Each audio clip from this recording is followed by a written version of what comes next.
And I thank you for our president. I thank you, Lord, for our leaders. I thank you, thank you, thank you. That is Donald Trump's spiritual advisor, Robert Morris. And now, as reported by the Christian Post, Pastor Robert Morris confesses to moral failure after a woman claims he began molesting her at age 12. Through the years, Morris has admitted that as a teenager, he preyed on young girls. I was very sexually immoral as a teenager. And it started early in my life, and it was very easy for me. But it's clearly been hard for Morris to admit details of his sickening behavior until now. Robert Morris, founding pastor of Gateway Church in Southlake, Texas, which attracts an estimated 100,000 worshipers weekly, has confessed to inappropriate sexual behavior with a young lady more than 35 years ago while he was a young pastor, after a woman accused him of sexually abusing her for multiple years, beginning when she was 12. When I was in my early 20s, I was involved in inappropriate sexual behavior with a young lady in a home where I was staying. It was kissing and petting and not intercourse, but it was wrong. This behavior happened on several occasions over the next few years, Morris said in a statement to the Christian Post after Gateway Church was asked about the allegations. So, as a young man, Robert Morris admits he was a pedophile, period. And to be clear, the young lady he refers to in a statement was 12 years old. Quote, in March of 1987, this situation was brought to light and it was confessed and repented of. I submitted myself to the elders of Shady Grove Church and the young lady's father. They asked me to step out of ministry and receive counseling in freedom ministry, which I did.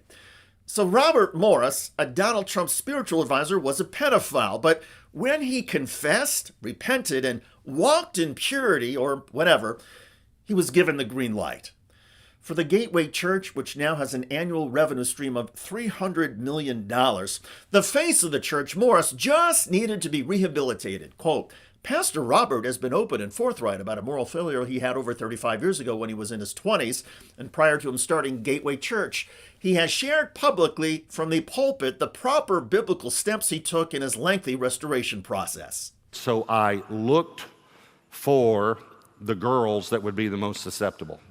And I learned how to spot this in girls. I looked for girls that did not have a good relationship with their father. I learned to spot that. I looked for girls that were insecure. And I don't know, now I look back on this, I can tell I did it. It wasn't like a plan that I had, but I could spot this. And I asked the Lord after I got saved, God, what was the root? Why? You know, they said I was blessed. I know I wasn't blessed, I was cursed. Multiple affairs. And I don't understand this, God. And so what was the root? What was the open door in my life? The open door, Morris has said, is redemption. Believe in Jesus and everything will be fine. Well, Morris's accuser is not fine, with the pastor and his church describing her, when the abuse started, as having been a young lady. Cindy Clemshire, now in her 50s, says that when Morris began abusing her in 1982, she was 12 years old. She says the sexual abuse continued for 4.5 years. Quote, it went on for many years. He says there was no sexual intercourse, but he did touch every part of my body and inserted his fingers into me, which I understand now is considered a form of rape by instrumentation. I was an innocent 12-year-old girl who knew nothing about sexual behavior. The Donald Trump campaign is not commenting on Robert Morris, and to be fair, there are people who have done many awful things and have then been rehabilitated and go on to become productive, law-abiding citizens. But Morris continues to harm the community around him, only now he does it on behalf of Donald Trump. Morris has stated from the pulpit that the 2020 election was stolen. That's right, a Trump spiritual advisor, a self-admitted pedophile who serves on Trump's faith advisory board, has engaged in the big lie. Well, all of this underscores that even on issues of faith and morality, Donald Trump is a con man.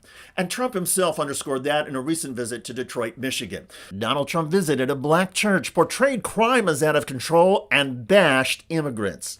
We're going to seal the border and we're going to stop the invasion of your jobs and the invasion of our country. It's an invasion of your jobs.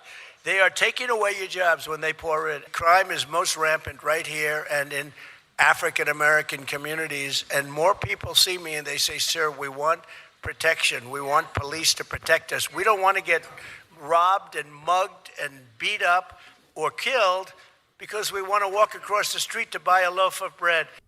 But the latest data shows that violent crime in Detroit has dropped to its lowest level in 50 years. Also, despite Trump campaign claims that the church was filled with black worshipers, video of the event shows the church crowd was mostly white. He rented a church. He bussed in people who were wearing not church clothes, but rally clothes. They were obviously not locals. They were obviously not attendees. You don't have to do that if you have support. And then he told a series of preposterous lies. Detroit has recovered this year, is having a magnificent turnaround. First population growth in half a century. Lowest number of homicides in half a century. That notorious derelict train station, I broke into it about 10 years ago to tour the ruins of the train station, and it was a tragic thing. It's just been restored beautifully, and it's about to reopen. Detroit is now a magnet for attracting new artists.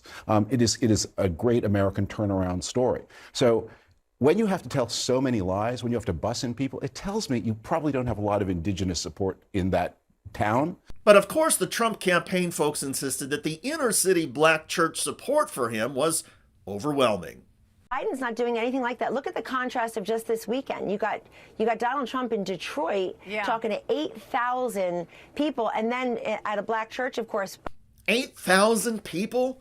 Again, here is the video. Local authorities estimated the crowd at 200. So why would the Trump campaign lie? Why would Donald Trump lie?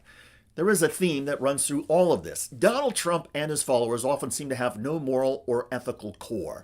They can say whatever they want, do whatever they want, because it's all for the greater good of getting Donald Trump elected. And once Trump is in power, people of faith will be rewarded.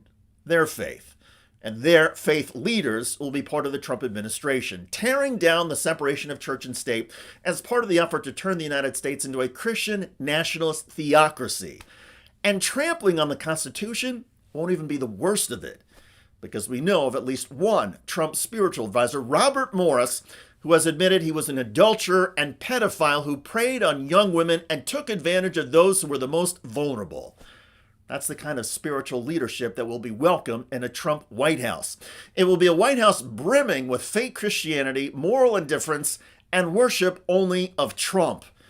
And everybody who is vulnerable to being taken advantage of in our society will be on their own. By the way, Donald Trump keeps demanding President Biden take a cognitive test, and this appears to be another example of Donald Trump projecting his own problems. I think he should take a cognitive test like I did. I took a cognitive test and I aced it. Doc Ronnie Johnson. Does everyone know Ronnie Johnson? Yeah. Ronnie Johnson. The name of Trump's former White House physician turned U.S. Congressman is Ronnie Jackson. Wait, what? Not Johnson. Does everyone know Ronnie Johnson, congressman from Texas? He was the White House doctor. No, actually, they don't know him. They don't know Ronnie Johnson. Who's Ronnie Johnson? Check out that video at the link below. It generated a lot of comments on YouTube. One of the most popular is from Carol Mio, who wrote, "What mental acuity demonstrated by Trump? The American people call for Trump to take thorough psychiatric evaluations." Wouldn't that be fun? I look forward to reading your comments about a Donald Trump spiritual advisor admitting to molesting a 12-year-old girl. I'm David Schuster. Thanks for joining us.